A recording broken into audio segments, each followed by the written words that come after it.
bon maanaam d'abord Iran dëkk la boo xamante ne pare na pour martyriser boppam ci guerre bi maanaam ils sont prêts à vivre le martyre ça il faut le savoir pas perte benn centrale électrique wala benn installation électrique wala nucléaire ils sont prêts à vivre le martyre et ils l'ont démontré à plusieurs reprises 1980 88 guerre contre Irak Irak demoon na ba occuper ay ville ci biir Iran ville bu mel ni Desfoul ak Khorramshaah ak yooyu noonu yëpp par la suite da ko iranien doog a libéré waat donc tey occidentaux yi suñu bëggee coalition Epstein mën nañu sax occuper ay ville ci Iran loolu du nekk problème mën nañoo occuper ay île ci Iran loolu du nekk problème l'essentiel mooy issue de la guerre beneen bi mooy da nga leen di dégg ñu naan yàq nañ ay lanceurs bravo à eux hein bravo ils nous avaient dit que Iran amatul benn missile ils nous avaient dit que Iran 2000 missiles la am xaw ma n'est-ce pas loolu lañ doon wax avant guerre bi di tàmbali Iran waaye les services de renseignement estiment nu mu tuddati le stock de missiles balistiques iraniens à 2000 missiles entre 2000 et 2500 loolu nga daan dégg tous les jours mais la réalité mooy actuellement bi guerre bi tàmbali léegi Iran lu mu gàtt envoyé na 3800 missiles ku am 2500 missiles di envoyé 3800 missiles chercher le problème où ça se trouve fu problème bi nekk maanaam 2500 missiles lañ doon estimé yow nga envoyé 3800 missiles te 3800 missiles yi ci 20 jours te ba léegi bàyyeeko yaa ngi envoyé qu'est-ce que ça veut dire ça veut dire que liñ la doon wax avant la guerre naan ay Iran 2000 missiles la am Iran 2000 missiles la am ñu doon wax xamuñu dara ci li ñuy wax benn wala boog xam nañu dëgg-dëgg gi dañ doon nax seen bopp di jéem a nax public bi leen di déglu de deux choses l'une man j'ai des informations yoo xam ne ci source bu ma wóolu laa ko jëlee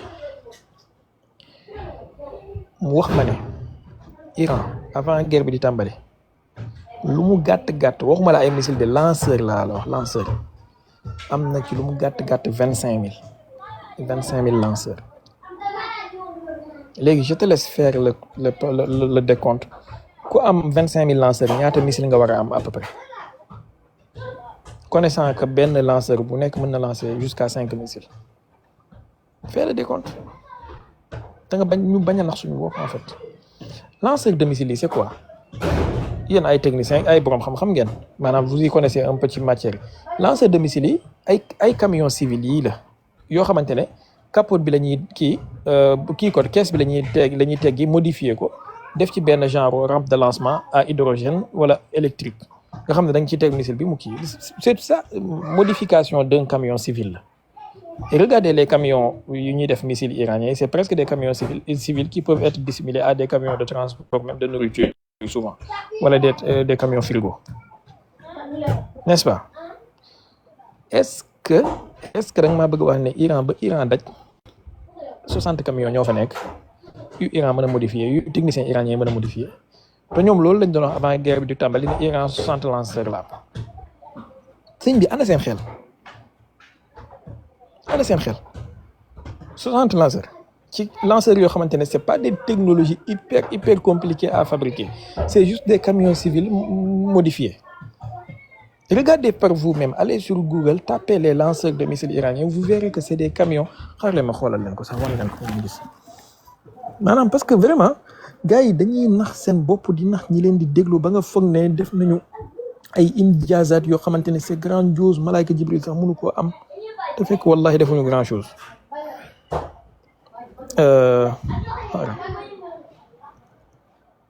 bu dee Hezbollah avant guerre Liban bi di am Israël seen agence de renseignement ñoo wax ne Hezbollah avait te Hassan Nasrallah ci boppam dégg naa mu wax lu mel noonu mu ne Hezbollah am na lu mu gàtt 124000 missiles 124000 missiles léegi Hezbollah bu dee moom moo mën a am 124000 Iran ñaata la mën a am moom te Iran moom moo doon approvisionné Hezbollah baal leen ma tuuti ma xoolal leen lanceur yi.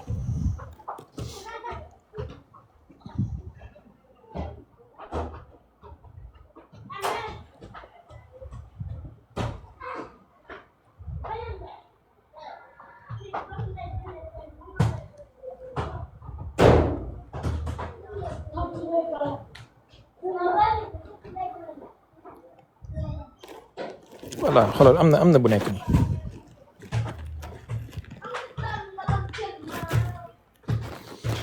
ngir yàlla xoolal leen seen bopp lii xam nga genre daanaka lii ab camion civil la quoi lii gis nga même pneu yi daanaka ab camion civil la bu ñu modifié def ci benn rampe de lancement comme ça lii missile fait 360 yi la gis nga logo kii bi gardien de la révolution bi nii mooy seen waa AEW gis nga c'est des camions civils souvent même à deux roues de chaque côté camions yi nga xamante ne moom ngay romb fii ñuy tibb suuf xoolal bi missile fait 313 yi la gis nga moom tamit ay camions civils la ñu modifié ko def ci benn kii de lancement rek boo xamante ne dafay pilier wu avec kii hydrogène.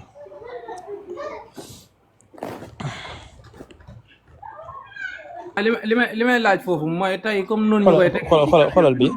sëñ Cheikh naa baal ma tuuti xoolal bi par exemple bi missile xaasim kii la xaaj xaasim la gis nga camion biñ ko def daanaka camion civil la avec juste kii de lancement bi nii léegi buñ paree lii nii ngeen di gis ni benn genre bâche la dañ koy muuraat pour camoufler bii mooy xorom Cheikh 2 bi tamit gis ngeen daanaka camion civil la donc lii lay gars yi di rey nit ñi naan ay yàq nañ ay lanceur détruisez autant que vous voulez, c'est facile à refaire. C'est juste des camions civils qui modifiés. Regardez ça, ana benen bi. Attendez, je m'en vais là. Xolal bi missile fait 313 bi la. Wala fait 360. Xol leen gis nga camion civil la. Dafay am benn bâche rek boo xamante ne moom la ñuy xëcc ni muur ko. Nga xam ne suñ ko muuree daanaka doo ko mën a distinguer ak camion civil. kii bi lañ teggi rek boîte bi lañ teggi rek teg ci kii bi de lancement bi sëñ bi léegi lii soo ko yàqee suba gars yi defaraat beneen regardez vous voyez léegi xam nga lu mel nii c'est pas un problème pour Iran mu defar ci 1 million su ko neexee wax dëgg yàlla c'est pas un problème autant de camions que tu as ci dëkk bi boobu la neexee mën nga ko transformer quand tu as des ingénieurs pour faire cela léegi ñoom ñi lay gëmloo ne Iran 60 lanceurs la amoon ba Donald Trump di wax ne américains yi seen service de renseignement nee nañ yàq nañ 65 lanceurs Iran et Iran environ une soixantaine de lanceurs la am israéliens ñoom ñu ne Iran 200 lanceurs la amoon ci beneen riwaaya ñu ne Iran 100 xaw ma 150 la en tout cas joxewuñ ay chiffres yu juste kii wax lii léegi am na benn riwaaya boo xam ne daf ne Iran 150 lanceurs la am benn bu ne 60 lanceurs la ñu am ce qui te montre que mbir mi du dëgg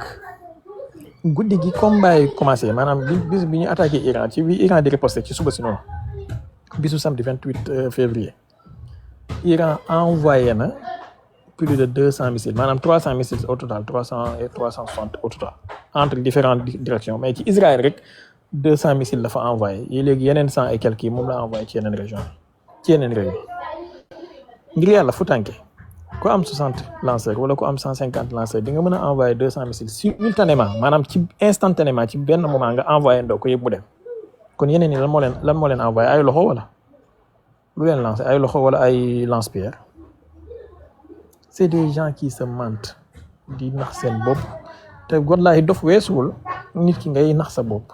mën ngaa nax nit ñi mais mënoo nax sa bopp xoolal Iran ci benn guddi mën na envoyé ndoo 500 missiles du problème ci moom te ñoom waxal nañu ko seen bopp Ali Larijani ci boppam yàlla na ko yàlla yërëm man maa ko mos a dégg mu wax ne Iran mën na envoyé 2000 missiles d'un coup maanaam ci benn taxawaay ça veut dire que 2000 missiles égale 2000 lanceurs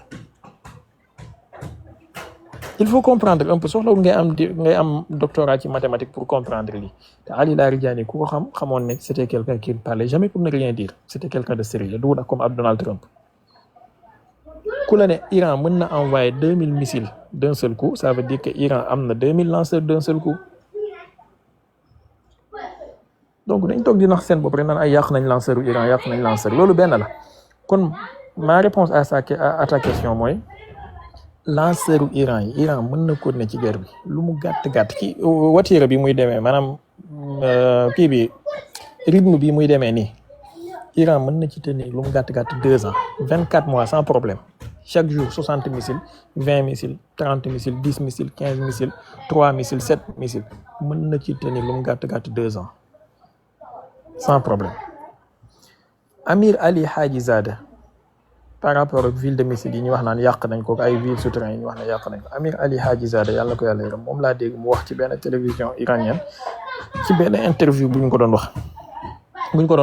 doon def mu ne ville de missiles yi ñuy dévoiler su ko neexoon te moom moo nekkoon commandant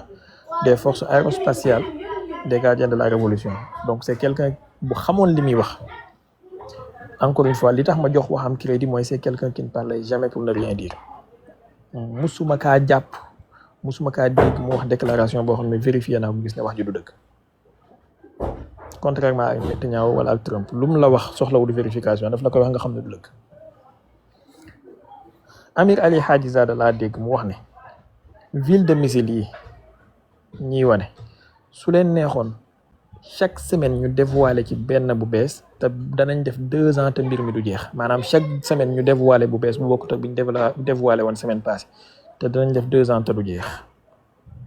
Qu'est-ce que cela veut dire? Comptez année bi ñaata semaine la am 52 semaines chaque semaine ville de missile bu bees ça veut dire 52 villes de missile ci benn année bi nga multiplier 52 fois 2 ça te fait 104 lu mu gàtt 104 villes de missile. léegi ville de missile bu nekk compter lu mu gàtt 1000 missiles ci suuf lu mu gàtt wala boog soo bañee extrapoler compter lu mu gàtt 500 missiles ci ville de missile bu nekk nga def fois 104 ça te fait 52 000 missiles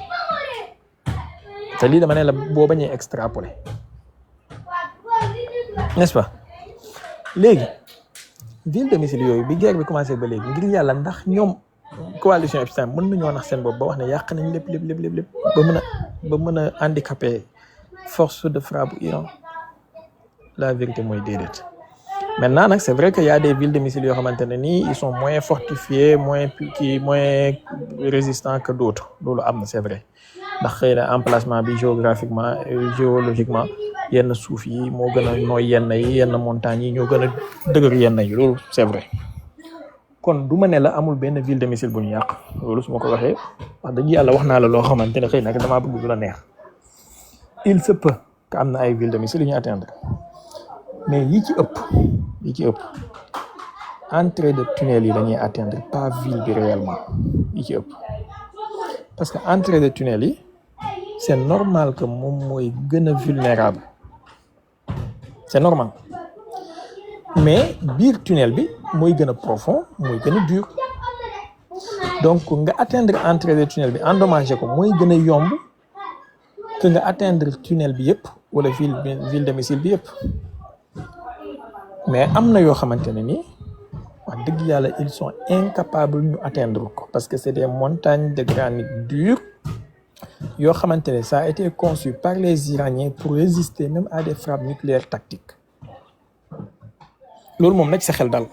façon ville de missile yooyu ubbeekoo guñu sax maanaam ba léegi ubbeeguñu leen pour commencer jëflante ak ñoom. Par exemple ville de missile yi nga xamante ne fa la missile Qasim Basir yi nekk ak xaaj Qasim ba léegi ubbeeguñu leen. Ville de missile yi nga xamante ne fa la Sijil yi nekk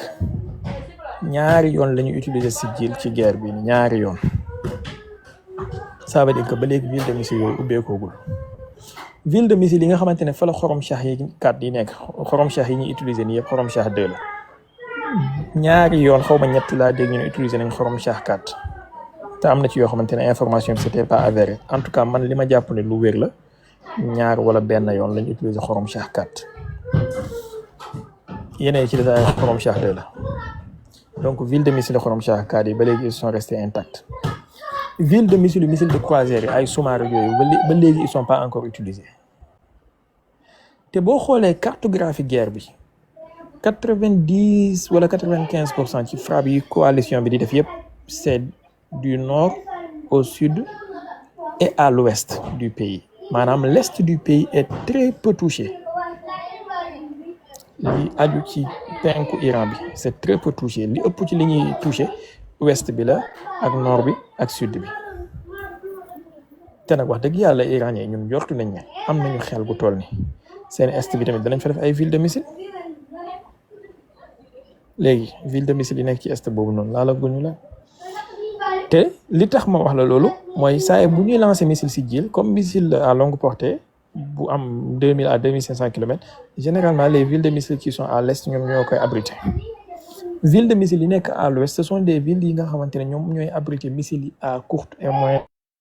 portée par exemple ay 1000 kilomètres 700 kilomètres 500 kilomètres ba 1400 kilomètres. Lu tax 700 kilomètres ak 500 kilomètres pour toucher les pays du Golfe ak les bases américaines. Donc il faut être proche. Lu tax 1000 à 1400 kilomètres pour mën a toucher Israël. Donc yenn type de missile ñooy nekk côté yooyu noonu ce sont les missiles Desfoul, Zulfiqar, Fet 360, Fet 313, yenn Khaybar Shekani ak yu mel noonu yenn Fatah yeeg yooyu ñoom ñooy nekkee entre l'est jusqu'au centre parce que ils sont à 1400 kilomètres. Donc 1400 1450 kilomètres mën nañu toucher Israël ak yenn qiyaam yi qiyaam Qadr H ak lu mel ni kii Ridwan moom la ñuy wax Ridwan ci français 1700 kilomètres ak Imad 1700 kilomètres 1800 yooyu ñoom ñooy nekk ci centre bi ville de missiles yi nekk au centre ñoom ñoo leen di lancer d'habitude yi nekk à l'ouest ils lancent des missiles yi nga xamante ne seen portée su guddee ba gudd 1000 kilomètres la qui sont des Desfoul waaye la plupart ce sont des missiles à courte portée ñoom ñooy nekk vers l'ouest extrême ouest bi dans la frontière irakienne les villes qui bordent la mer le golfe Persique ak yu mel noonu façon ville yooyu noonu ñoom ñooy abriter missiles à courte portée yooyu parce qu'ils sont destinés à lutter contre les bases américaines dans la région. Donc pas besoin des missiles de 1000 km à 2000 km, il suffit juste des missiles 700, 300, 500 km. Ça peut faire le travail avec des drones. Maintenant donc pour répondre à cette question, Iran mën na tenir am na force de frappe bi waaye moom moo choisir guerre d'usure parce que non seulement économiquement ça fait très mal à la coalition. Pour un drone de $30,000, il te faut nga dépenser un missile de 2 millions wala 1 million de dollars wala $500,000 pour am ay chance atteindre drone bi. Wala il faut nga faire décoller un avion F-35, F-15, F-16 nga xam ne pour mu décoller rek ça te fait $200,000 mine de rien. Sans pour autant parler du missile bi nga xamante ne moom lay utiliser pour abattre drone bi. Donc le coût économique n'est pas tenable à long terme. Et les Iraniens ont décidé de jouer cette carte. Ben, ñaareel bi ils ont décidé de jouer la carte d'usure parce que xam nañu ne les populations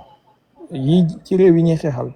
mënuñoo tenir haleine bii nga xam ne chaque 30 secondes ay sirène tàkk nga war a daw dugg ci ay abri chaque 1 heure de temps chaque 2 heures de temps ay sirène tàkk nga war a yéeg wàcc say nelaw wàcc sa lal dem dugg ci ay abri dugg xaaji guddi ay sirène tàkk nga war a daw dugg ci abri loolu. Les populations qui ont une mentalité occidentale comme celle des Israéliens mënuñoo tenir loolu à long terme. C'est juste impossible. N'est-ce pas? Donc, population iranienne bi nag mën nañu tenir parce que population iranienne bi ay bombardement lañ leen di defal yoo xamante ne ni gars yi dañuy ñëw indi seeni avion nangam ak nangam. Ils peuvent vivre avec la guerre dans la majorité des cas. Ils peuvent vivre avec la guerre. Donc, allons, bismillah. Baal ma tuuti.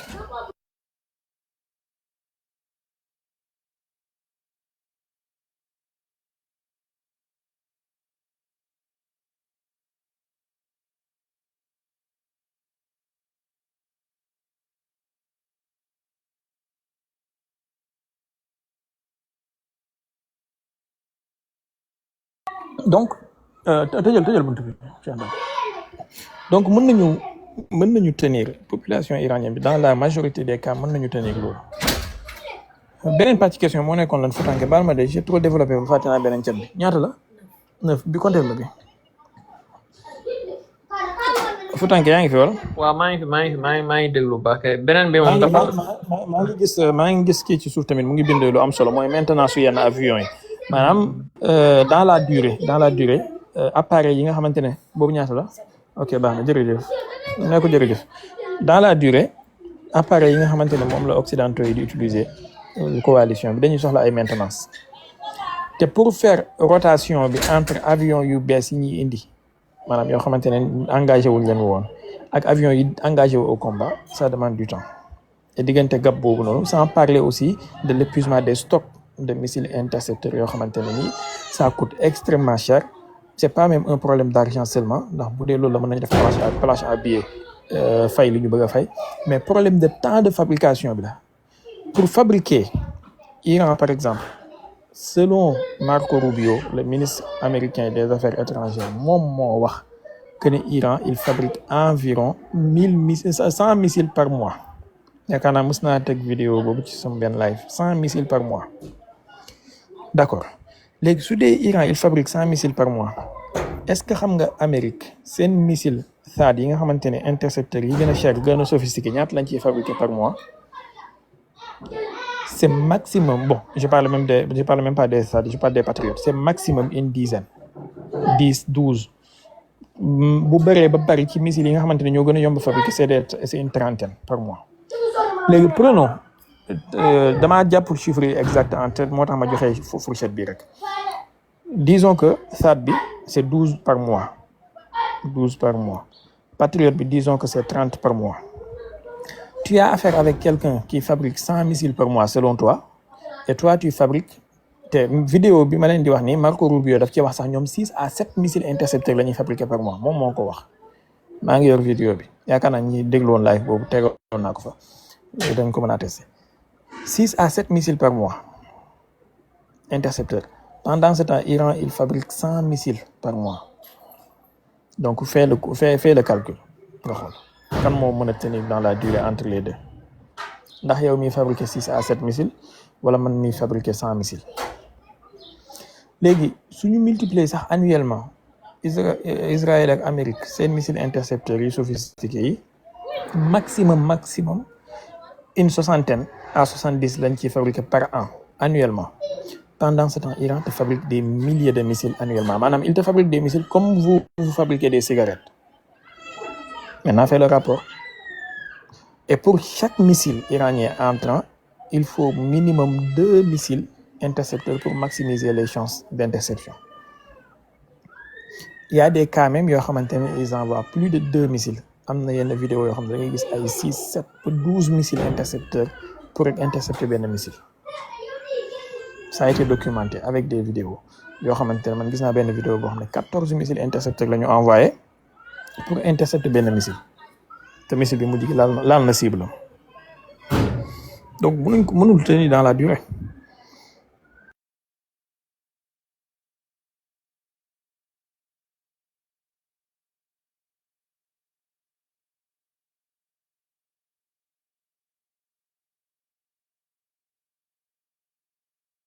Salaamaaleykum Cheikh Baye maa ngi tey di ziar gaa yëpp yaakaar naa yéen a ngi si jàmm. doon benn question quoi ba xam armée iranien bi est-ce que ñoom dugg nañ ci xeex bi wala gardien de la révolution ñoom ba ñëw bokk ci xeex bi quoi question boobu laa mën a laaj. ak aussi ba xam série missile yi Iran yi gardien de la révolution yi am est-ce que aussi ndax seen armée bi dañu am ci série yooyu wala jërëjëf. dégguma li nga mujj wax. comme série missile yi nga xam gardien de la révolution yi moom la ñu am est-ce que armée iranienne bi aussi ñoom it ñu ngi koy am en série aussi ba xam armée iranienne bi ñoom ñu ngi dugg ci xeex wala gardien bi rek ñoom ñooy dugg ci xeex. non xam nga nomenclature Iran bi kenn ku nekk ak li muy liggéey en fait armée bi dafa am rôle buñ ko assigné gardien am rôle bu ñu leen assigné. Par exemple armée bi ñoom lépp lu aju ci wàllu sécurité intérieure dans les frontières ak surveillance des frontières ak yu mel noonu armée bi ñoom ñoo koy def. ak peut-être armée de terre bi nga xamante ne ni ñoom ñoo am lu aju ci wàllu char yeeg yooyu noonu ñoom ñu ngi ci guerre bi mais dafa am rôle bu spécifique bu ñu am. Maintenant gardien yi ñoom ñoo amee lépp lu aju ci wàllu extérieur bi moo tax la plupart su guerre amee ñoom ñoo ëpp lu ñuy fës ndax ñoom ñoo amee missile yeeg ñoo amee composant aérospatial beeg yooyu. Armée bi tamit am nañu composant aérien mais pas aérospatial aérien qui ont avec des avions de chasse yu mel noonu mais pour sécuriser espace aérien bi la mais pas pour envoyer ay missiles wala pour dem def ay bombardement loolu gardien yi ñoo koy def kenn ku nekk dafa am rôle bu ñu ko sant. beneen bi mooy dafa am benn kuréel goo xamante ne ni moom moo leen coiffé ñoom ñëpp mooy li ñuy tuddee maqaaru xaatimal anbiya mu aju ci ministère de la défense moom mooy synchroniser te moom mooy itamit contrôler ak coordonner rôle yi nga xamante ne kenn ku nekk moom la war a def moo tax boo xoolee sax benn cellule de communication lañ am mooy maqar xaatimul anbiya boobu noonu waajooju di joxe briefing bi par jour. donc nekkul di gardien yi dañuy wax fii armée bi di wax fii dañoo am benn cellule bu leen coiffé di coordonner les tâches kenn ku nekk ak li mu war a def armée bi aju ci lépp lu aju ci armée bi contrôler lépp lu aju ci sécurité intérieure ak frontières yeeg infiltration yi war a am ak yu mel noonu ak yeneen rôle yu dul yooyu gardien yi nag ñoom kii li yor li nga xamante ne moo aju ci wàllu missile yeeg yooyu. maintenant le ministère de la défense ñoom dañoo am seen complexe militaire aussi militaro-industriel comme ni gardien yi amee seen complexe militaro-industriel de fabrication des missiles am na ay missiles yoo xam ne baleen ma am na ay missiles yoo xamante ne armée bi gardien yi ñoo koy fabriqué am na missiles yoo xamante ne ministère de la défense ñoo koy fabriqué mais suñu ko fabriqué kenn ku nekk dañ lay jox lan ci soxla par exemple bu dee ay missiles yoo xamante ne la à courte portée pour gérer les frontières les questions intérieures missile anti navire yu ndaw yeeg missile anti char yeeg yooyu noonu armée bi la ñuy supply en premier missile à longue portée yeeg yooyu noonu gardien yi la ñuy supply en premier yan missile la gardien yi di fabriquer seen bopp par exemple missile Imad gardien yi ñoo koy fabriquer Xorom Shah fabrication gardien yi la Khaybar Shekan fabrication gardien yi la Fatah fabrication gardien yi la ak famille bi ci juddoo ci ay kii FET 110 ndax moom mooy cosaan bi FET 110 FET 360 FET 313 FET 360 après Khaybar Shekan après Xorom Shah kii kon Khaybar Shekan après Fatah Xorom Shah bokkul ci ligne bi Imad ak Qiyam ak Qaim ak Shihab ak yooyu noonu ñoom tamit seen ligne bopp la ñu yor yooyu fabrication gardien yi la maintenant dafa am yoo xam ne fabrication ministère de la défense bi la pas gardien mais ministère de la défense même bu fekkee ne buñ paree gardien yi ñoo koy utiliser buñ ko waree utiliser mooy lu mel ne Hadj Qasim fabrication ministère de la défense la même malgré que nag ci famille wu missile à propergol solide yi nga koy dugal ci famille wu missile Khaybar Shekan ak Fatah ak FET 110 lay dugg mais am na lu mu uute ak ñoom moo tax boo ko xoolee même di ci design bi xaar leen ma wan leen ko ngeen baal ma nag dama fi ma nekk peut-être aw ma yoroo ma fi sama iPad moo tax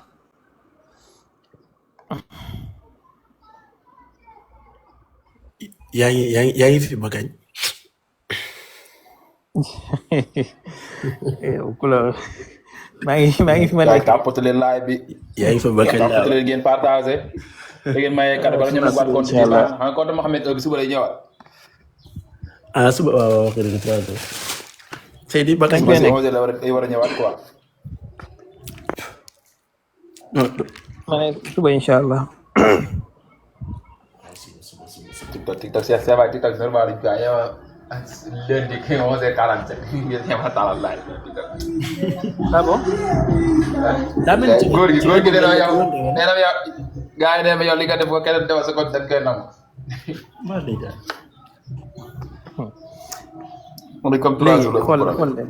xool leen par exemple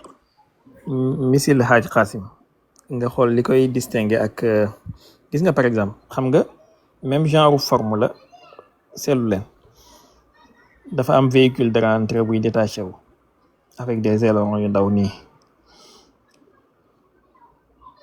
gis ngeen am na tamit ay ailerons fii mais seetlu leen ma fii ailes yi fii ñoo gën a bëri 8 ailerons lañu am te dañoo jege wante gis ngeen léegi attendez je vous montre missile Khaybar Shekan ngeen xool Khaybar Shekan missile bi moom xam naa ne temps yi siiw na lool de daanaka moom mooy def li ëpp ci liggéey bi moo tax nag am solo dégguma Sukayna ma ne boobu de dégguma Sukayna de Sukayna moom kay bu moytul Khadija nga fi dégg alors regardez bii Khaybar Shekan la xam ngeen gis nga aileron yi moom itamit comme genre comme bi nekk ci Hadj Qasim bi ak véhicule de rentrée bi sauf que boo seetloo aileron yi ci nekk ci ginnaaw dañoo xaw a distancé wu te ñoo gën a moyen bëri que bu Hadj Qasim bi xaar leen ma xool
waaye daa mel da ngaa fayat sa micro bi. kon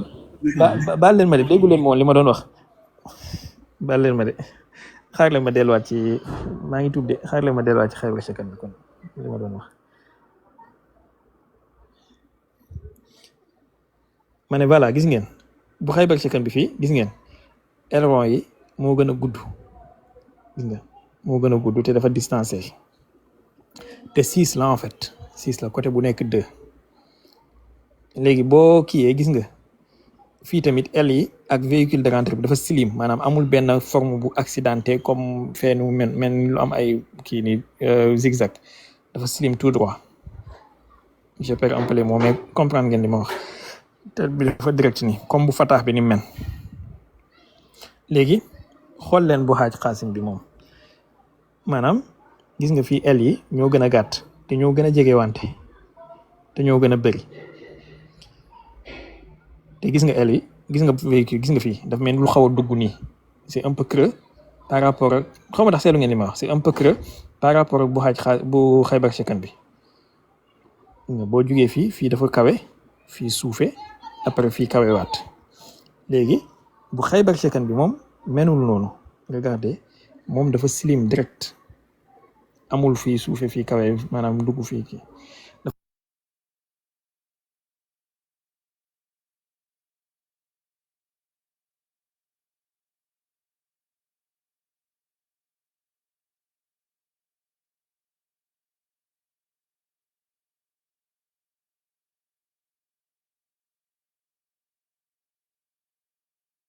sa micro bi dafa tëju de. bi ba tey de. baal leen ma de damay fàtte ma ne par exemple même famille la léegi boo xoolee même bu fekkee Wikipédia du source nag je sais bien mais boo ñëwee par exemple même ci fichier Wikipédia bi gis nga dañ naan la design ministère de la défense et de logistique moom ministère de la défense ñoom ñoo ko fabriqué moom Hadj Qasim bi léegi par contre gis nga bii ministère de la défense la nañu xool Xaybar Second bi ngeen gis moom da ngay gis ne gardien yi la Xaybar Second ak Fatah gardien de la révolution bi la ñoom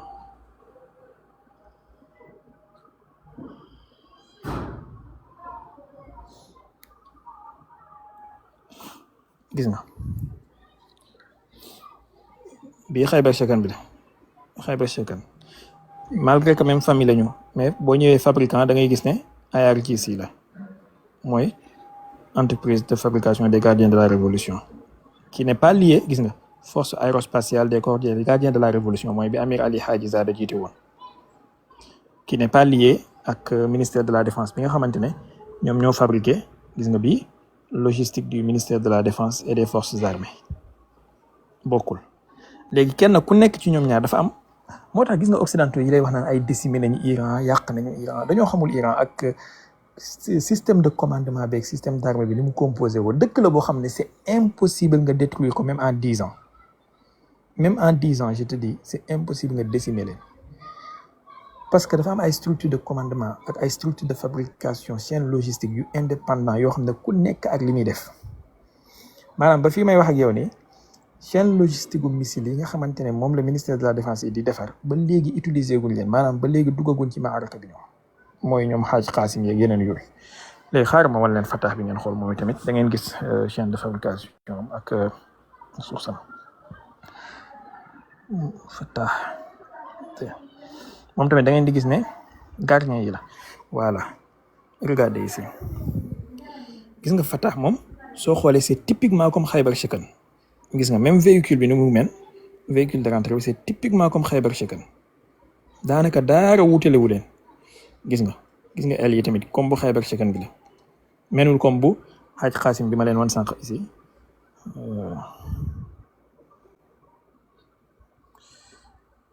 menul comme bu xaaj xaasim bi gis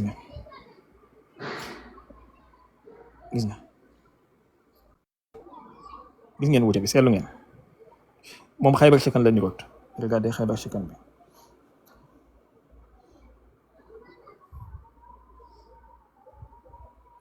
gis nga daanaka soo xamul da ngay foog ne benn missile buñ changé couleur bi la même seen kii bi seen circonférence bi ak seen diamètre bi yëpp benn la entre parenthèses sànq ñu ngi doon wax ci véhicule yi ak lanceurs yi kii Foutanké xaw ma kan yow yaa ko doon xaw ma kan la lanceurs yi ñu doon wax naan yàq nañ leen gis nga lanceurs yi maa la doon wax ne ay camion civil yu ñu transformé rek la gis nga bii même Fatah bi nga xamante ne bokk na ci seen missile yi gën a moderne gis nga lanceur bi c'est juste des camions civils transformés et ça c'est pas difficile à fabriquer si lii boo ko joxee ab crypto sax wala ab irada mu fabriquer la ko alors léegi Fatah lan voilà ma nga doon wax ci Fatah alors boo xoolee moom tamit nañu dem rek ci fu gën a gàtt ci Wikipédia par exemple encore une fois je sais que du source mais gis nga constructeur force aérospatiale des corps et gardiens de la révolution du ministère de la défense mais force aérospatiale bi la des corps des gardiens de la révolution mooy même ñi fabriqué kii bi ñi fabriqué Khaybar Shikan bi donc lan laa doon waxati sax ba mu dugal ñu ci digression bi yëpp par exemple am na ci missile yoo xamante ne yow mi doon laaj ci wàllu ndax armée bi dugg nañ ci mbir mi yi nga xamante ne gardien de la révolution Itimat par exemple gardien de la révolution ci force aérospatiale ministère de la défense ñoom ñoo ko defar bon bokkul ci chaîne logistique bu gardien yi mais ci ministère de la défense bi la léegi ministère de la défense nag suñu defaree dañuy jox armée jox gardien yi suñu defaree ñoom dañuy utiliser parce que ñoom généralement li ñuy utiliser dafa dugg ci seen champ de compétence direct tandis que ministère de la défense bi ñoom li ñuy utiliser dafay dugg ci champ de compétence gardien ak champ de compétence su armée bi tu comprends donc voilà un peu comment c'est réparti les tâches beneen partie question bi lanati la woon baal ma fàtt naa ko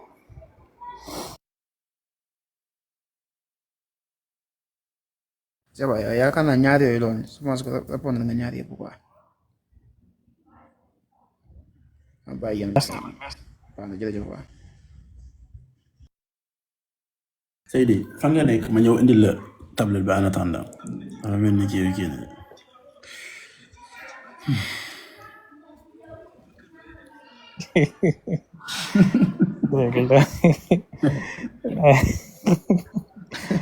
voilà dinaa la woo suma ci live bi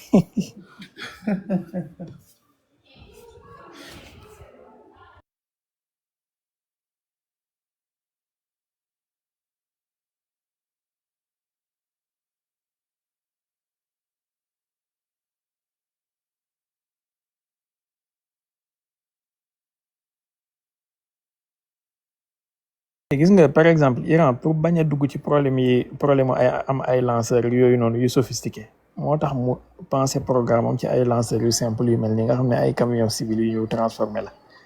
c'est-à-dire gis nga suñu duggoon ci ay lanceurs yu sophistiqué yi nga xam ne dafay laaj ay camions yooyu importé Biélorussie wala camions yooyu importé Chine wala yu mel noonu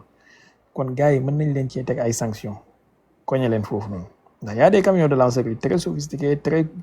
compliqués à fabriquer comme camion yi Russie di utiliser ci seen missile kii Iskander yeeg missile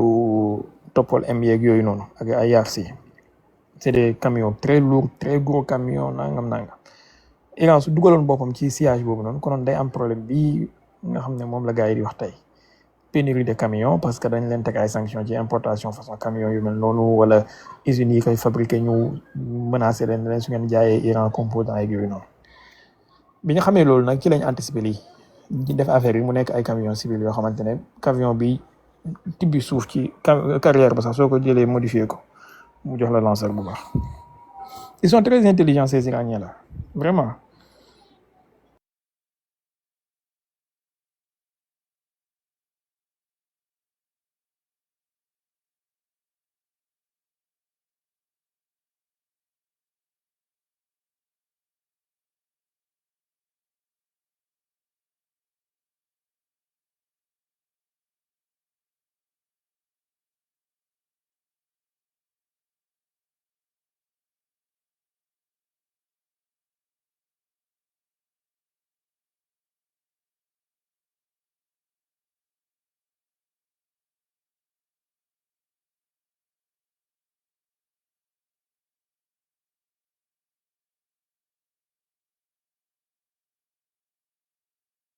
Connaissance yoo xam ne soo ko amee en la matière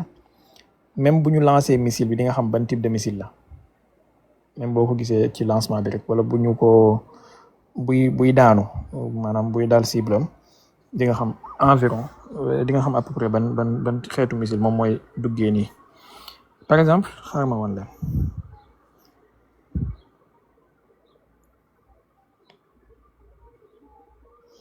gis nga par exemple yi ay tête de missile la. Attendez un peu.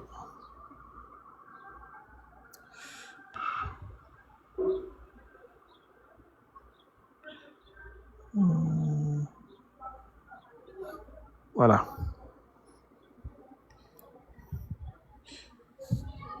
Voilà, gis nga yii yëpp ay tête de missile la te yëpp ay fabrication iranienne la bii Ghadr F la bii Imad la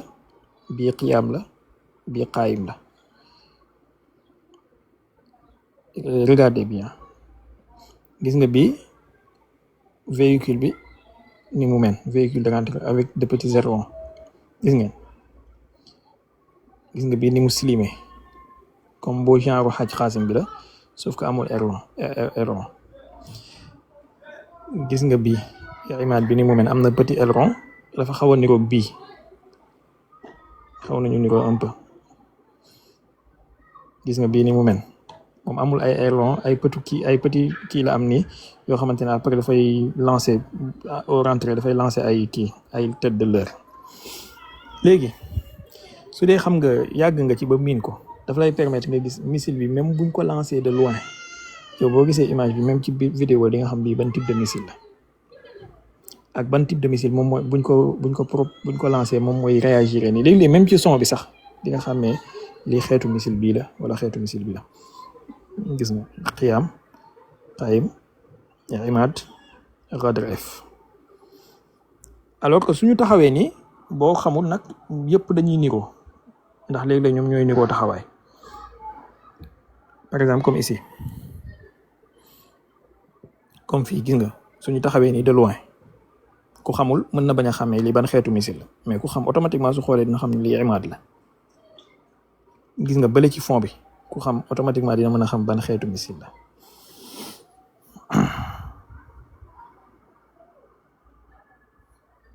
par exemple comme bii nii gis nga soo ko gisee nii rek te bindaluñ la turam nga gis ko nii rek mu taxaw te binduñu tur bi automatiquement ku xam bu xoolee missile bi nga xam ne lii Imad la maanaam même boo gisul tête bi sax boo gisee kii bi nii rek épave bi nii di nga xam ne lii missile Imad la parce que am na lu ko distinguer ci épave bi ak yeneen yi. par exemple affaire bi di mel ni genre rigole bu tegee ci kaw nii am na ci missile yoo xam ne amu ko gis ngeen sànq kii yi ma leen woon fattax yi ma leen woon ak yooyu amu ko. ba pare gis nga bu fekkee épave bi bu daanoo couleur bi dañul gis nga ñaari tere yi ñaar drapeau bi ñaar gis ngeen lii nii doo ko fekk par exemple ci lu mel ni xeetu missilu par exemple bii nii muy doo ko fekk par exemple ci xorom Shah bi façon tere yooyu gis nga doo ko ci fekk. donc automatiquement ki xam dina mën a distinguer entre ban mooy Imad même à travers tronc bi rek bu fekkee gisul tête chercheur bi ak kii bi dina xàmmee lan mooy imaad ak lan mooy fataax. gis ngeen sànq fataax bi tamit bi ma leen wan gis ngeen ñuul kukk la def silim niroo Xaybar Shekan, alors que bii dafa am genre benn kii bu mel ni raakool ci kawam mi ba pare am ay tere ak yu mel noonu. façon sew-sew yu mel ni moo lay permettre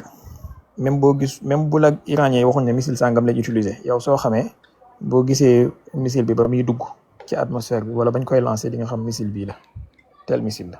léeg-léeg nga dégg gars yi naan la gars yi utiliser nañ missile hypersonique bu tudd nangam ma ñëw ne leen déedéet du loolu. façon technique yu mel nii la ak connaissance yu mel nii xëy na ak yeneen nag yu gën a sew yooyu léeg-léeg même ci missile bi buy daanu ci cible am manœuvre yi muy def par exemple Imad vitesse bi muy duggee ci atmosphère bi ak manœuvre yi muy def bokkut ak Xaybar Shekan vitesse bi muy duggee. Xaybar Shekan souvent suy dugg dans l'atmosphère dafay am moment de décélération ak accélération encore maanaam dafay xaw a wàññi vitesse tuuti yokkaat. ku xam missile yi même bu fekkee yow boule de feu rek ngay gis maanaam benn crypto moom boule de feu rek lay gis waaye jabel mi nga xamante ne moom xam na dina xàmmee ne boule de feu bii mu gis nii ak beneen boule de feu bee bokkut bii missile Xaybar Shekan la bii missile Imad la wala bii Fatah la bii Xaybar Shekan la di lekk ñoom ñaar ñëpp vitesse bu gaaw la ñuy duggee même Imad bi vitesse bu gaaw lay duggee mais di nga mën a distinguer ban moo ci Fatah ban moo ci Xaybar Shekan ban moo ci Imad. gis naa ay vidéo yu bari ñenn ñi di naan Iran dafa utiliser Fatah 2 dafa utiliser Fatah 1 te yàlla xam ne ay Xaybar Shekan la wallahi am na yoo xam ne sax ay Imad la far mais ñàkk xam moo leen di yóbbee loolu parce que dañuy gis boule de feu bi ni muy daanoo ni mu gaawee pouf ak vitesse boobu noonu ci optique caméra bi dañuy foog ni hypersonique la te fekk Xaybar Shekan lañ gis. naka noonu da ngay gis par exemple lu mel ne Qadr di dispersé wu ni ak ay tête yu ndaw ñu ne la dafa utiliser xorom shahkat te fekk Qadr H la dafay am ay tête mais nombre de tête am yi 26 à 27 la bokkut ak nombre de tête yu xorom shah yi ba pare seen taille yi bokkul bismillah seen taille yi bokkul façon bi ñu duggee ci atmosphère bi bokkul.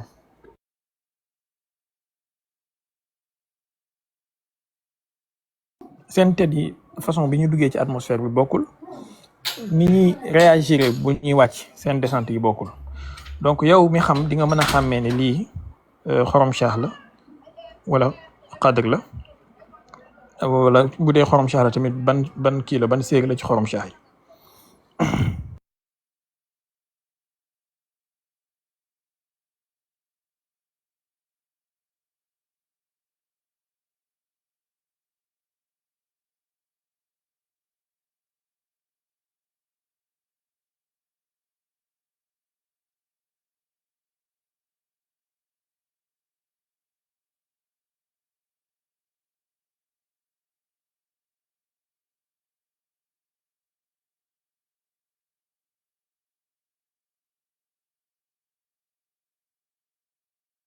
chef bi micro bi.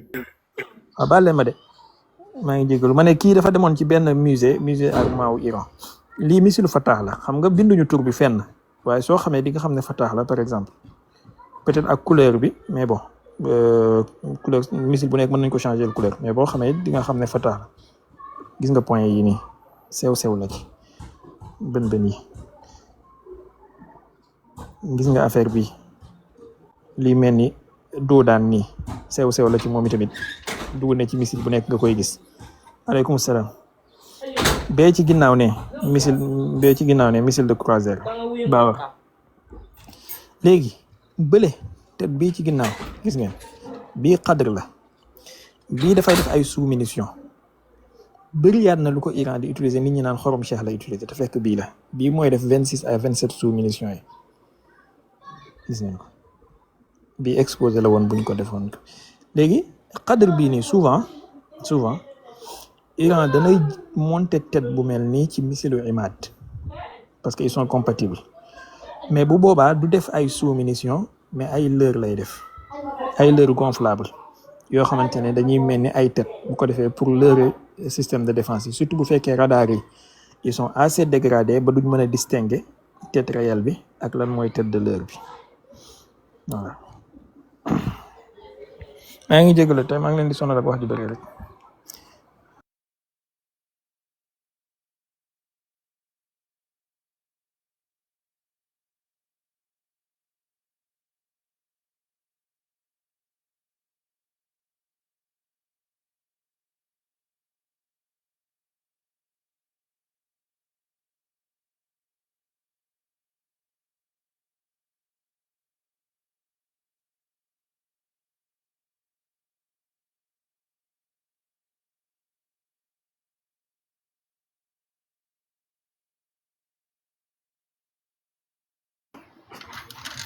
mais c'est vrai si nag Russie moom lan la ñuy xaar quoi bu fekkee Europe dañu bëgg a attaquer Iran ñoom lu ñuy xaar dëgg ñoom.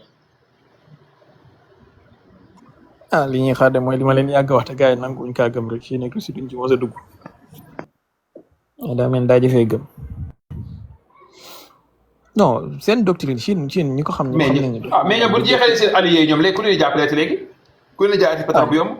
ñu jàppale seen bopp ñoom am nañu arme nucléaire mais Chine ku ko xam nañ doctrine am du doctrine interventionniste ci àdduna bi Chine kañ la gëj a def guerre en dehors de ses frontières kenn xamul kañ la depuis Vietnam waaye Chine gëj naa def guerre en dehors de ses frontières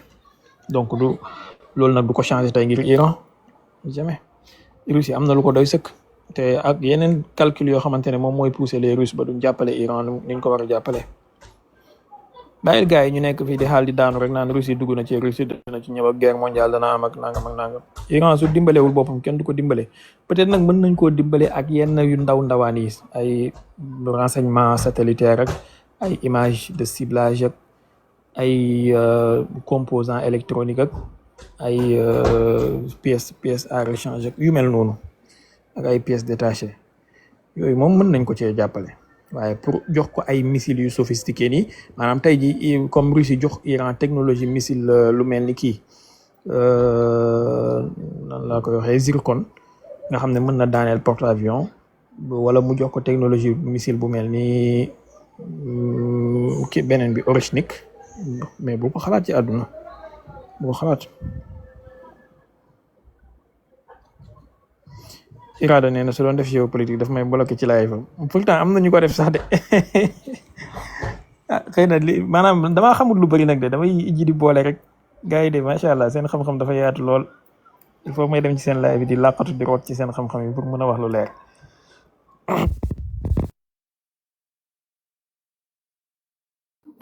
c'est vrai man dama amoon question ci peut-être aspect économique bu guerre bi quoi. Bon, parce que xëy na partie bi nga xamante ne gars yi duñ ci ñëw lu bëri mooy que tey boo xoolee côté pétrodollar bi d'une certaine manière guerre bi ça arrange les États-Unis parce que lu jëm ci wàllum pétrole ba ci seen monnaie lañ koy defee quoi échange yi jëm ci wàllum pétrole affaire yooyu noonu ñoom ñoo yor dominance bi en tout cas pour le moment donc d'une certaine manière day gën a dëgëral seen monnaie. étant donné que dëkk bu xaw a sonn la pas bu xaw a sonn mais bu nar a sonn la économiquement léegi tey est-ce que yaakaar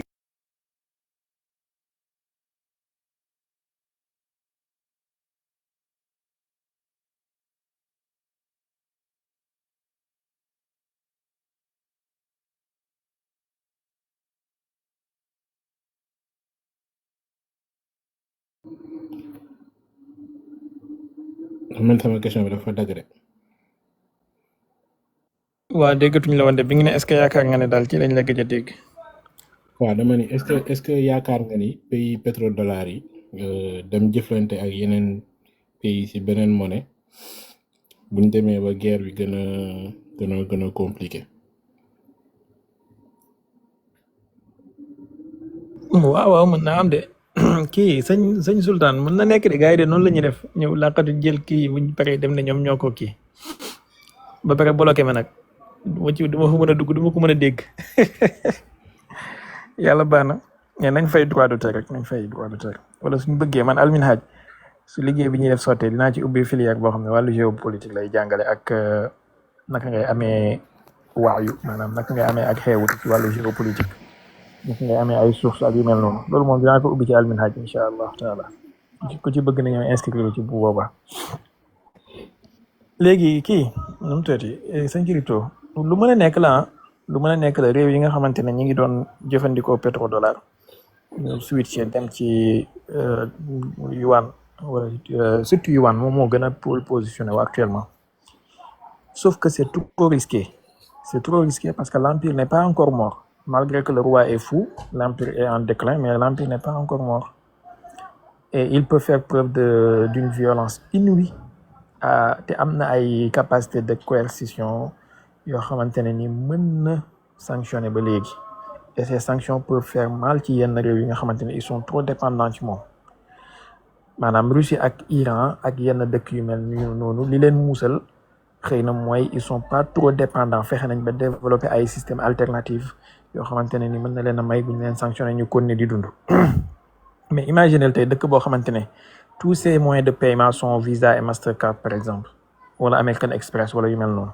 kooku soo ko sanctionné ci Visa ak Mastercard kooku mën naa dof ci balaa semaine bi di jeex soo ko débranché ci Swift te développé wul benn système alternatif comme SPFF xawma lan bu chinois yi wala bu Russie ak yooyu kooku mën naa dof balaa semaine bi di jeex économie mën na collapse imaginez réew moo xamante ne 80% de ses armes yi muy jënd ci Amérique la koy jëndee ay F-35 la yor wala ay F-16 ak ay F-15 ak ay char Abraham kooku su ko Amérique sanctionné mën na am problème imaginez réew mu mel ni Arabie Saoudite tey nga xam ne seen roi bi maanaam pour avion naaw 7 minutes ci jaww ji dafa fekk américain ànd ci parce que ñoo yor protection ci lépp je caricature à peine kooku xalaatul tey ne dafay génn ci kii Amérique ci influence Amérique su ko Amérique bëggee sanctionné mais mën na daaneel royaume bi bay na achiétin wala xaaxa donc ça peut arriver mais de manière douce et soft ça va pas arriver brutalement par exemple comme système bi Iran teg bu fekkee Chine jàppale na ko ci di filtrer ñi nga xamante ne ñooy génn ci détroit d'Ormuz bi ba pare ne leen da ngeen di fay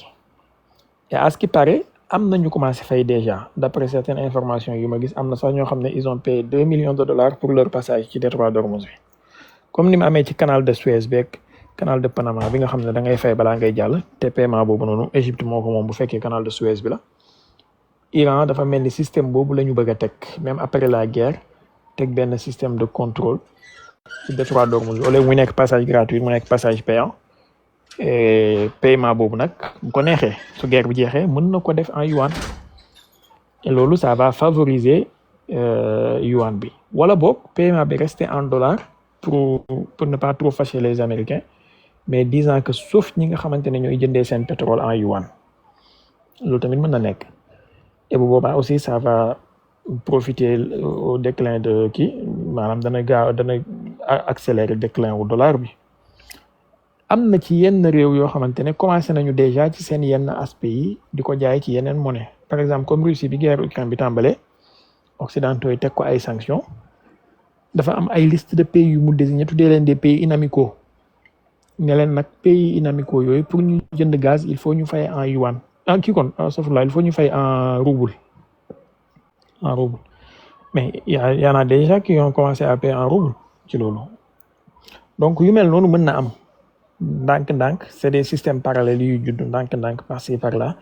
dem nag ba constitué wu nekk système bu efficace bu fekkee du loolu la koy mën a taxal mu gaaw itam mooy collapse général bu système américain bi de l'intérieur par exemple tey jii si Trump est impeaché ñu daaneel ko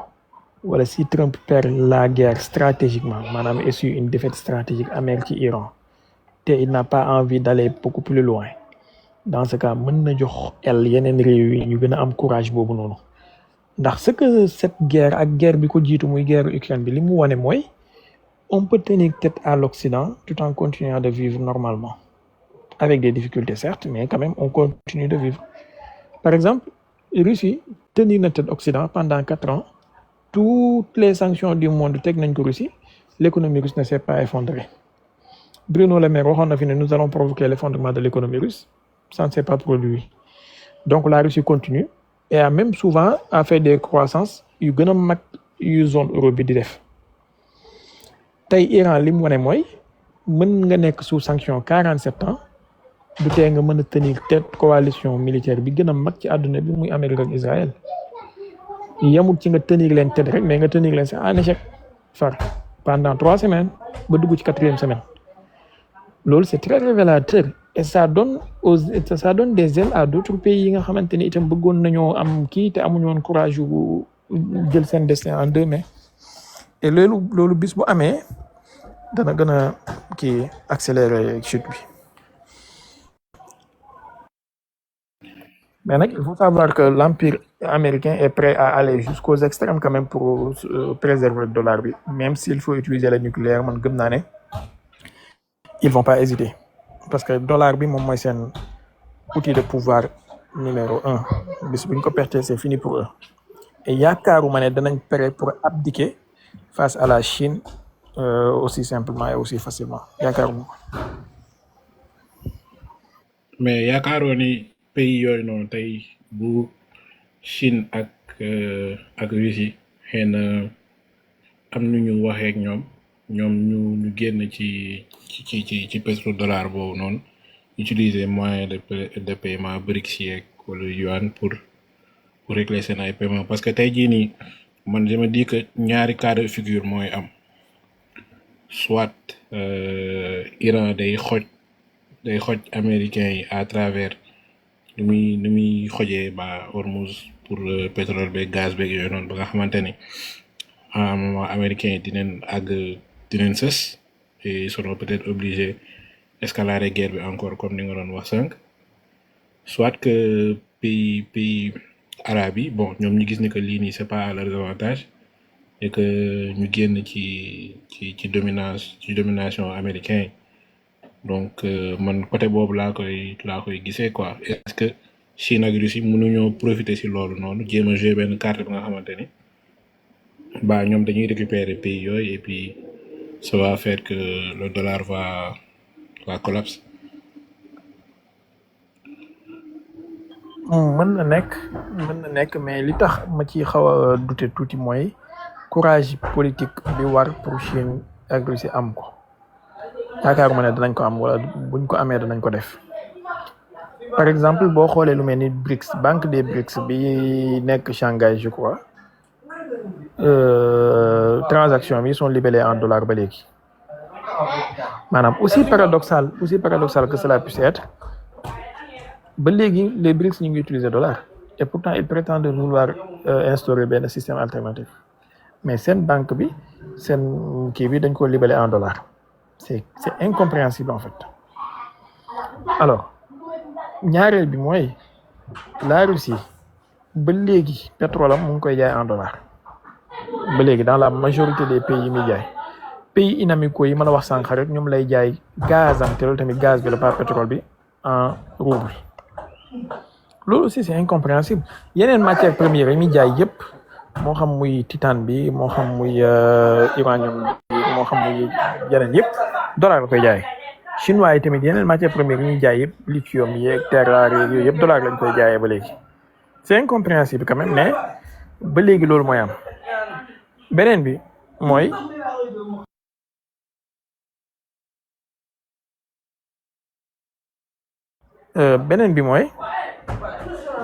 maanaam tey Russie dafa am benn 5e colonne bu fa nekk boo xamante ne ça empêche Poutine à prendre des décisions idoines et courageuses yoo xamante ne ni moom mooy tax affaire yi mën a accélérer parce que adduna bi tey géostratégiquement et militairement Russie ak Chine ñoom ñoo fi mën a tenir États-Unis sur le plan stratégique Iran ay jàmbaar lañ lool mais ils ont des limites et ñaar ñi nga xamante ne ñoo mën a tenir en échec États-Unis amuñu courage politique bi soo gisee ba léegi Russie ni muy négocier ak États-Unis à la limite même c'est de la faiblesse concession ak bonne volonté ak kii bi ñuy jox Trump connaissant que rien ne va changer à la limite c'est de la faiblesse je dirais maanaam comme si que actuellement bu ñu demee ba Russie nangu États-Unis nekk intermédiaire am digganteem ak Ukraine connaissant que cette guerre en Ukraine c'est une guerre des États-Unis contre la Russie sur le terrain ukrainien mais naka nga mën a jàppee sa ennemi bi wala sa adversaire bi comme un arbitre ça veut dire que tu acceptes de capituler devant ton ennemi c'est incompréhensible mais c'est ce qui se passe boo leen laajee dañ naa la non ñoom ils font la différence entre États-Unis de Biden ak États-Unis de Trump comme si que la CIA a disparu l'état profond a disparu et tout donc beneen nit moo ñëw rek bu tudd Trump ñëw lépp changé miraculeusement connaissant que ba léegi États-Unis ñu ngi continuer di jàppale Ukraine donc sëñ Crypto yu mel nii yëpp dafay tax man je suis un peu sceptique ci courage politique bi Russie ak Chine mën a am pour proposer yenn affaires yi yeneen réew yi pour ñu mën a jël seen courage parce que itam am na yenn réew yoo xamante ne même bu ñu bëggee dara duñ ko mën a def tant que amul puissance bu ñëw proposer leen ko ouvertement wala mu jox leen ay garantie pour loolu et puisque loolu amul pays yooyu noonu dañuy garder seen volonté boobu noonu rek boole leen ak leen naqari beneen bi xoolal sur le dossier iranien par exemple la Russie actuellement au lieu mu taxaw ouvertement aux côtés des Iraniens qu'est-ce qu'ils disent? On peut négocier, on peut faire des médiations, on peut jouer les médiateurs. Madame, on propose aux Iraniens, les Russes ont proposé aux Iraniens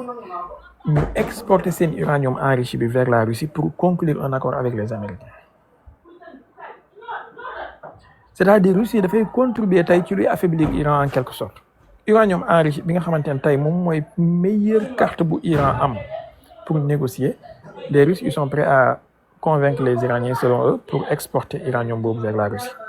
C'est-à-dire pour xañ Iran arme nucléaire sous prétexte de conclure un accord avec les États-Unis pour après ñëw attaquer waat Iran. Comme si que jànguñ ci li weesu jëluñu ay leçons ci li weesu. Beneen bi mooy bu fekkee ne Russie pare na pour proposer Iran loolu te xam na ne Iran lii mooy arme bi gën a mag bu mu am pour négocier wala ak arme bu mu am pour mën a balle ma tuuti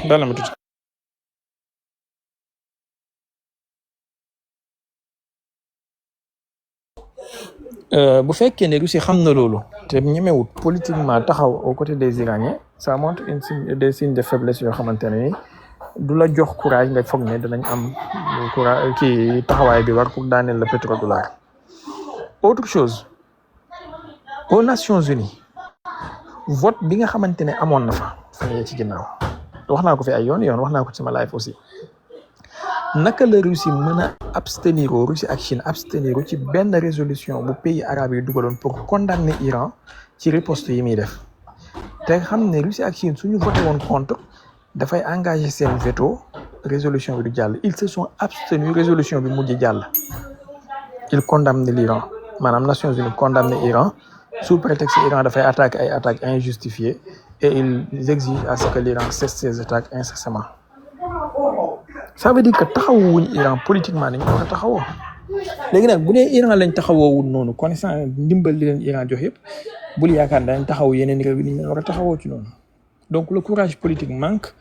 et même si la volonté peut être là mais le courage manque souvent aussi il y a des infiltrations parce qu'il y a des gens yoo xamante ne ils ont des mentalités trop occidentales trop pro-occidentales de sorte que ñoom jàpp nañ ne seen salut ak seen avenir c'est vers l'Occident. Waaleykum salaam wa rahmatullah Seydi Lunus Achirazi maa ngi lay ziar léegi Chine aussi pareil c'est-à-dire Chine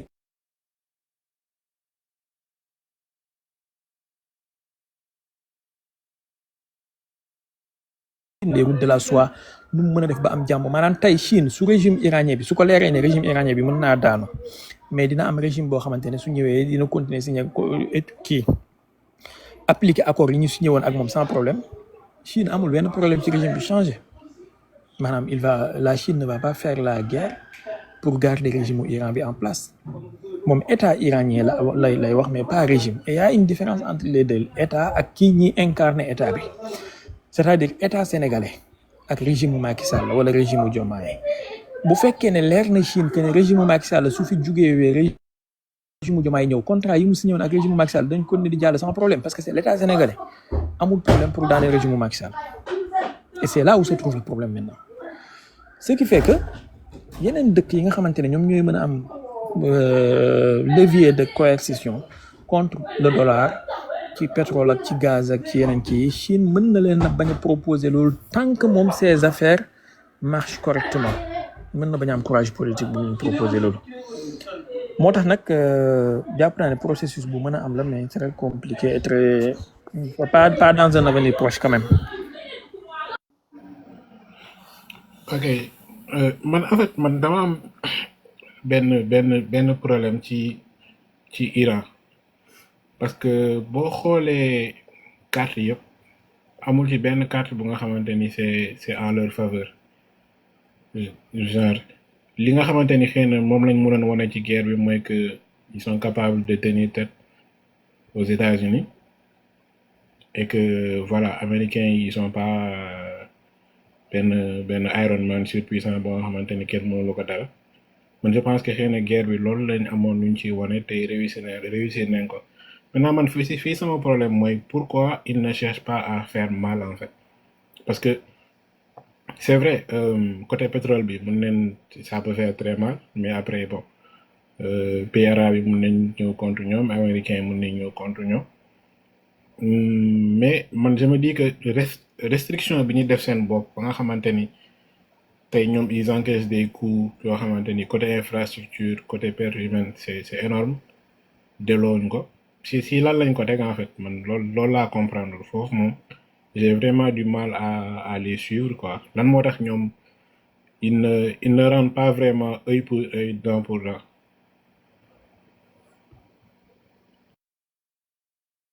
wallahi sëñ Crypto incompréhension boobu nga am de man mi moom laa am de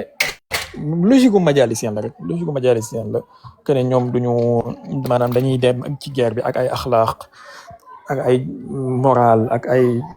principe ak yu kenn xamul yoo xamante ne wax dëgg yàlla teguwul fenn loolu moom moo leen yóbbee musiba bi c'est-à-dire xoolal tey guerre bi mu tàmbaleeg léegi Israël ñaata hôpitaux ñaata école ñaata pharmacie ñaata kii infrastructure civile la attaqué ci Iran la coalition sax de façon générale mais Iran ba léegi déggoo benn école ci Israël ñu ne Iran laal na ko lu dul benn maternité xaw ma benn jardin bu ñu wax ne souffle effet de souffle bi moo fa yegg mais benn école léegi nag logique gu majalisien yooyu nit ki soo ko amee wax dëgg yàlla bul yéemu soo amee défaite parce que commencé ko ci nucléaire bi di affaire nucléaire bi commencé ñoom ñoo bañoon a am nucléaire sous prétexte que dafa am benn fatwa bu ñu jël parce que nee nañ arme de destruction massive yi dafa xaram lu mu leen jural tey arme de destruction de masse yooyu moom lañ leen tuumal ne moom lañ bëgg a am tax ñu attaqué leen malgré que ils ont crié partout que ne ñoom ils le cherchaient pas ils le voulaient pas mais ki ngay waxal gëmu la benn ñaareel bi bu fekkee da ngaa bëgg a topp ay axlaaq ci wàllu guerre Iran am na benn erreur bu muy def ce qui est une erreur monumentale pour man bon selon moi suy waaj a attaqué ci guerre yi jiitu woon digganteem ak Israël mooy turu promesse 1 beeg 2 bi yëpp maanaam dafay annoncer opération bi des jours wala des heures à l'avance souvent même à travers des intermédiaires américains yi la koy wax te bu ko waxee américain mooy ne wax na ko israélien c'est-à-dire pour ñoom ñu jël seen matuwaay pour que ça puisse pas faire trop mal alors que ñoom saa yi bu ñu koy attaqué dañ koy bett maanaam ba tey jii may wax ak yow Iran su attaqué sionistan wala nangam dana wax xeetu missile yi mu utiliser maanaam on a utilisé missile tel on a utilisé missile tel on a utilisé missile tel yow yaa ngi nekk ci milieu d'une guerre ñoom coalition bi duñ la wax mukk munition bi ñu utiliser même suñu utiliser phosphore blanc même suñu utiliser des armes qui sont interdites duñ la wax ne moom lañ utiliser yow da ngay toog gis safara si di daal ci sa kaw loolu aussi man je pense que wax dëgg yàlla faiblesse politique la xawma faiblesse morale la boo xam ne ñoom dañ koo jàppee force pour ñoom dañ koo jàppee éthique dañ koo jàppee dignité mais yaa ngi ci dëkk boo xamante ne ñi ngay wax ak amuñ éthique laqad asma'ta law naadayta hayyan walakin la hayata liman tunaadi et boo tollee foofu nag isa bulita bi shakhsin la xalaaqa lahu yow soo bëggee mucc ci moom da nga koy wan ne mën ngaa dof comme moom itam s'il le faut wa in aqabtum fa aqibu bi misli ma uqibtum bihi bu demee nag ba nekk nit ba yem nga doog a dellu si ci wala in sabartum lahu xayrun lis-sabirin bon réticence boobu noonu ak calibre bi ñuy calibrer seeni salve tey jii bi américains attaqué iranien yi ci Midnight Hammer qu'est-ce que les Iraniens ont fait bi ñuy riposter dañoo calculer nombre de munitions yi américains yi utilisé muy 14 ñoom ñi envoyé 14 missiles mais xoolal ma débilité majalicienne bi ñu envoyé 14 missiles sur la base de Al Udeid ci Qatar américains yi dañoo envoyé 40 intercepteurs Patriot 40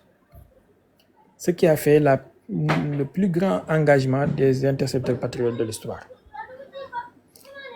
heureusement 14 missiles yi ñu envoyé benn fente na ci ba laal cible am mooy radar de haute kii boobu noonu ñu laaloon mais yeneen 13 yëpp dañ leen a intercepté sëñ bi lii xelu majalicien kese moo ko mën en fait alors que moment bi ñuy envoyé 14 missiles yooyu mënoon nañu envoyé 300 missiles sans problème ci benn coup mën nañu ko envoyé sans problème te yow yaa ngi jëflante ak ennemi boo xamante ne tant que amoo doole du la respecté ennemi bi xamul yërmande xamul mbaax xamul négociation xamul diplomatie force la xam pour mu mën laa wekk daf lay ragal bàyyi la ci jàmm. Corée du Nord amuñ benn axlaaq amuñ benn jikko amuñ benn axlaaqu yonentu bi amuñ benn axlaaqu imam Ali amuñ benn axlaaqu imam Mahdi bu ñuy xaar doole lañ am nit ñi bàyyi leen si jàmm ku nekk di leen laalee bant bu gudd. kenn du def reportage ci ñoom di leen saaga wala di leen wax lu leen neexul ba fi américain yi joué benn film ci seen leader bi sax dañoo piraté